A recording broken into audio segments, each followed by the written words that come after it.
तो इस तरह की जालियाँ बनाई जाती थी। इन जालियों से छन कर के रोशनी अंदर आती थी और साथ ही हवा भी आती थी। अभी भी हम यहाँ पर खड़े हुए हैं, गर्मी का मौसम है, मगर यहाँ जो हवा छन कर के आ रही है वो अपने आप में बड़ी मज़ेदार है, बहुत खूबसूरत है।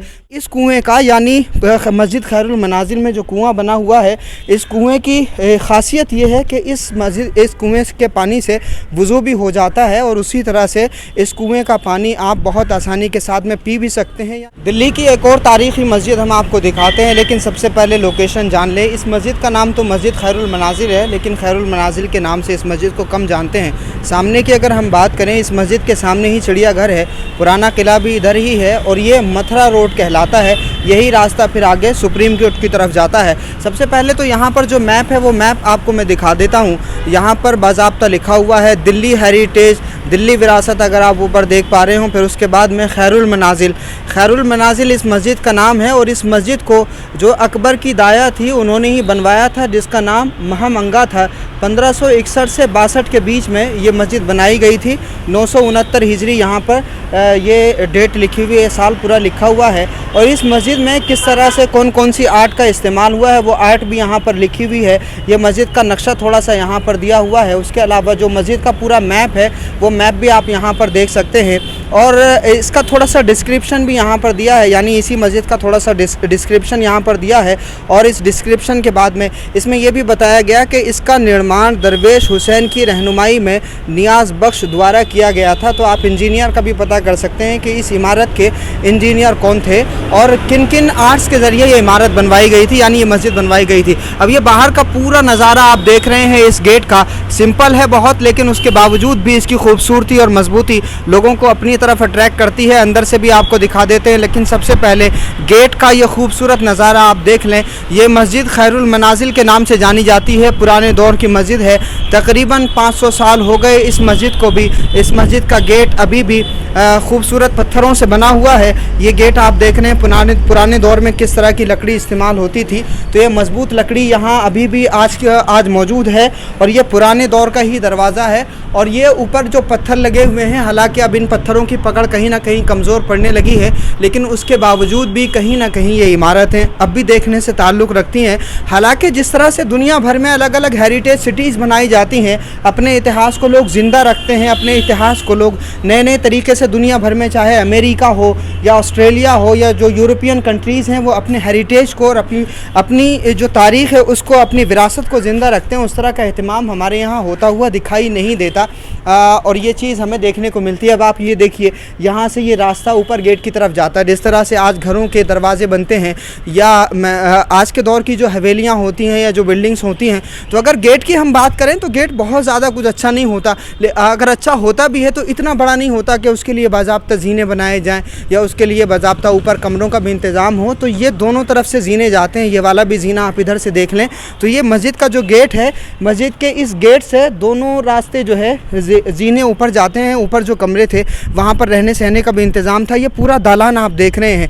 इस मस्जिद का एक और ख़ास और इम्पॉर्टेंट हिस्सा है और वो ये कुआँ है। आज के दौर में इस कुएँ का पानी वज़ू के लिए इस्तेमाल होता है और इसी कुएँ का पानी वज़ू के साथ साथ में पीने के लिए भी इस्तेमाल होता है। यानी पूरी दिल्ली में, मेरा ख्याल ऐसा नहीं है, मेरी मालूमात में नहीं है कि कोई जगह ऐसी हो कि जहाँ से पानी निकाल के डायरेक्ट पिया जा सके, क्योंकि पोल्यूशन इतना है और पानी में गंदगी इतनी है कि उसको पिया नहीं जा सकता। तो लोग नहाने धोने के लिए इस्तेमाल तो करते हैं, मगर पीने के लिए बिसलरी का पानी इस्तेमाल होता है। लेकिन इस कुएँ का, यानी मस्जिद खैरुल मनाजिल में जो कुआँ बना हुआ है, इस कुएँ की ख़ासियत ये है कि इस कुएँ के पानी से वज़ू भी हो जाता है और उसी तरह से इस कुएँ का पानी आप बहुत आसानी के साथ में पी भी सकते हैं, यानी टेस्ट बहुत अच्छा है। उसके अलावा ये कुआँ है और इस कुएँ के अलावा जो ये पूरी इमारत आप देख रहे हैं, देखिए यहाँ पर कमरे भी बने हुए हैं, पुराने दौर के कमरे। तो जिस तरह से इस मस्जिद का नाम मस्जिद खैरुल मनाजिल है, तो यहाँ पर कमरों में मदरसा भी चला करता था उस ज़माने का, जो मदरसा खैरुल मनाजिल कहलाता था। तो ये इमारत आप मदरसे की भी देख रहे हैं, अब तो खंडर हो चुकी है और पत्थरों की सारी खूबसूरती धीरे धीरे ख़त्म हो रही है, चूँकि डेकोरेशन नहीं है किसी तरह का। और इस तरह की इमारतों को जिस तरह से खूबसूरत बनाए रखने की कोशिश करना चाहिए, वो कोशिश भी यहाँ दिखाई नहीं दे रही है। जो पत्थर गिर रहा है तो वो गिर ही रहा है। अब ये जो सामने का एरिया आप देख रहे हैं, इस एरिए में किसी किसी ज़माने में बड़ी अच्छी पेंटिंग हुआ करती थी, बड़ी अच्छी नक्काशी हुआ करती थी। आपको कुछ ना कुछ थोड़ा बहुत नीले कलर का यहाँ पर पिचकारियाँ इस्तेमाल होती हुई दिखाई देंगी, जो ईरानियन आर्किटेक्चर का बहुत इंपॉर्टेंट हिस्सा रहा।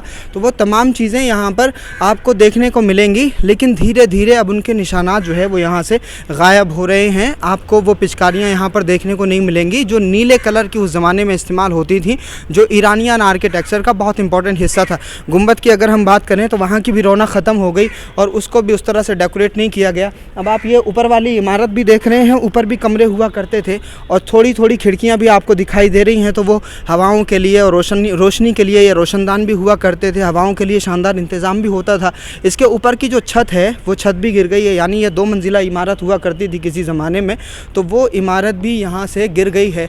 और इस मस्जिद का जो मेन द्वार है, जो मेन गेट है, यहाँ पर आयतें अभी भी लिखी हुई हैं, लेकिन आयतों की जो बनावट थी वो अब ज़्यादा दिखाई नहीं देती, क्योंकि यहाँ पर जो नीले कलर की एक पेंटिंग का इस्तेमाल हुआ था वो अब गायब हो गई। तो इसकी वजह से जो उभरती हुई दिखाई देती थी आयतें, वो अब यहाँ दिखाई नहीं देती। बस थोड़े से निशानात यहाँ बाकी हैं, जिससे पता चलता है कि अरबी में कुछ यहाँ पर लिखा हुआ है। उसके अलावा जो इस मस्जिद में इन गेट्स पर बहुत सारी ख़त्ताती की गई थी, कैलीग्राफी की गई थी, वो कैलीग्राफी भी अब गायब हो चुकी है। अंदर का नज़ारा कुछ इस तरह से आपको दिखाई देगा। यहाँ बड़े बड़े पत्थर हैं, बड़े बड़े पिलर हैं, मजबूत इमारत है, मोटी इमारत है। आप ऊपर छत का नज़ारा देख लीजिए, गुंबद का नज़ारा आप देख रहे हैं। चूँकि 500 साल पुरानी बिल्डिंग है, 500 साल पुरानी इमारत है, तो अब इस इमारत में उस तरह की मजबूती तो बाकी नहीं रही। जिस ज़माने में ये मस्जिद बनाई गई थी तो बहुत खूबसूरत होगी, देखने वालों के लिए, ज़ियारत करने वालों के लिए ये भी एक तवज्जो का मरकज़ रही होगी किसी ज़माने में। लेकिन अब कहीं ना कहीं चूँकि इसके डेकोरेशन पर उतना ज़्यादा इस दौर में ध्यान नहीं दिया जा रहा है, तो अब इस मस्जिद की खूबसूरती में बहुत ज़्यादा कमी आ रही है। देखिए, जब आप थोड़ा सा इधर तो मेहराब हो गई जहाँ इमाम साहब नमाज़ पढ़ाते हैं, ये दूसरा हिस्सा हो गया। यहाँ पर आपको थोड़ी थोड़ी पेंटिंग और पिचकारी यहाँ पर दिखाई दे रही है जो पुराने दौर में इस्तेमाल होती थी। उसी तरह से आप ये एरिया भी देख लें।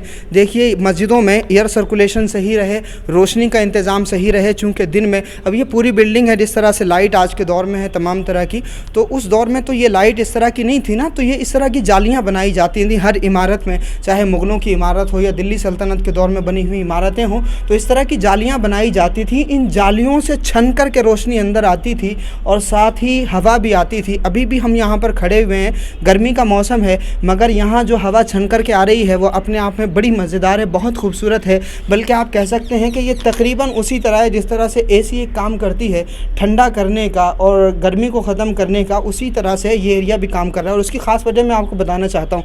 थोड़ा सा कैमरे को आगे लाइए अनब भाई। ये जो बाहर आप देख रहे हैं, यहाँ पर बाग है पूरा, और यहाँ पर बहुत सारे पेड़ आप देख रहे होंगे, और ये जो घास है, मतलब ये जो पूरा इन्वायरमेंट है, जब यहाँ इन पेड़ों से टकरा करके और इस घास से टकरा करके हवा अंदर की तरफ आती होगी, तो जाहिर सी बात है कि लू की भी जो हवा होती है, जो गर्मी के दिनों में शिद्दत के साथ में चलती है, तो वो हवा भी जब इन पेड़ों से और घास से छन कर के अंदर आती होगी इस जाली के ज़रिए, तो माहौल और भी ज़्यादा ठंडा हो जाता होगा, जो हमें यहाँ महसूस हो रहा है और आप भी यहाँ आकर के तजुर्बा कर सकते हैं। तो ये मस्जिद खैरुल मनाजिल है और मदरसा खैरुल मनाजिल यहाँ पर चला करता था। तो किसी ज़माने में इस मस्जिद में भी लोग बड़ी तादाद में नमाज़ें पढ़ा करते थे। आज तो आप एक सब देख रहे हैं और एक सब भी ये मुकम्मल नहीं होती होगी, और मेरा ख़्याल है कि सिर्फ यहाँ पर 4 ही वक्त की नमाज़ होती है, या शायद 3 वक्त की नमाज़ होती है। 3 ही वक्त की नमाज़ होती है, ज़ोहर की, असर की और मगरिब की। इशा में कोई यहाँ होता नहीं, क्योंकि आसपास में जो मुस्लिम बस्ती है, हज़रत निज़ामुद्दीन में लोग रहते हैं, या थोड़े बहुत काका नगर में रहते हैं, या थोड़ा और आगे चल कर के रहते हैं, तो वो तमाम बस्तियों में अलग अलग मस्जिदें बनी हुई हैं। तो यहाँ जो ज़ायरीन होते हैं वही लोग अक्सर यहाँ पर नमाज़ें पढ़ लेते हैं। तो अब सिर्फ एक ही सफ़ यहाँ पर होती है। किसी ज़माने में ये पूरी मस्जिद भरी रहती होगी, चूँकि यहाँ पर पुराना किला भी है, तो पुराने किले में जो बादशाह के नुमाइंदे और तमाम ज़िम्मेदारान होते होंगे वो भी यहाँ पर नमाज़ पढ़ते होंगे। इसी तरह से जैसे उधर वाली जाली हमने दिखाई आपको, इधर भी जाली आप देख सकते हैं।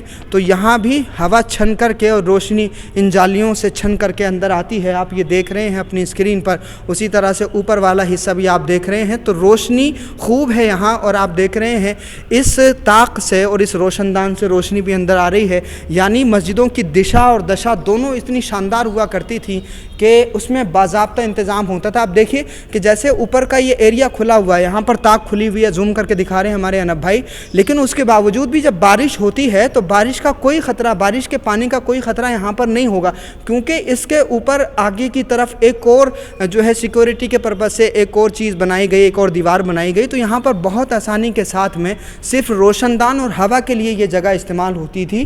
तो आप देखिए कि पुराने दौर के इंजीनियर कैसे होते थे, और इस तारीख़ी इमारत से ये भी सीखने की कोशिश करें कि मुसलमान कितने कितने बड़े आर्किटेक्ट हुआ करते थे, कितने बड़े इंजीनियर हुआ करते थे किसी ज़माने में, कि कुरान मजीद से उन्होंने जन्नत के नक्शे सीख करके ज़मीन पर उन तमाम नक्शों को उतारने की कोशिश की कि बागात भी बनाए और इस तरह की तारीख़ी इमारतें भी शानदार बनाई हैं। जो नक्शा अल्लाह रब्बुल इज़्ज़त ने कुरान मजीद में बयान फरमाया, उसी नक्शे को अपने जहन में बैठा कर के मुसलमानों ने इतनी शानदार इमारतें बनाई हैं कि लोग आज भी उन इमारतों को देखने के लिए आते हैं, यहाँ पर सेल्फ़ी लेते हैं। तो इस तारीख़ से जो कहीं ना कहीं मिटाने की कोशिश हो रही है या बदलने की कोशिश की जा रही है, इस तारीख़ से इस दौर के मुसलमान इबरत हासिल करें, सबक हासिल करें। क्योंकि अगर हम सबक हासिल करेंगे तो हम जिस तरह से मुर्दा हुए हैं, हमारी कौम के अंदर ज़िंदगी पैदा होगी और हमारे जवानों के अंदर भी अपने इस इतिहास से और इतिहास के इन पत्थरों से सबक सीखने का जज्बा पैदा होगा। और यकीन जान लिए कि ये तमाम लोग जिन्होंने ये इमारतें बनाई हैं,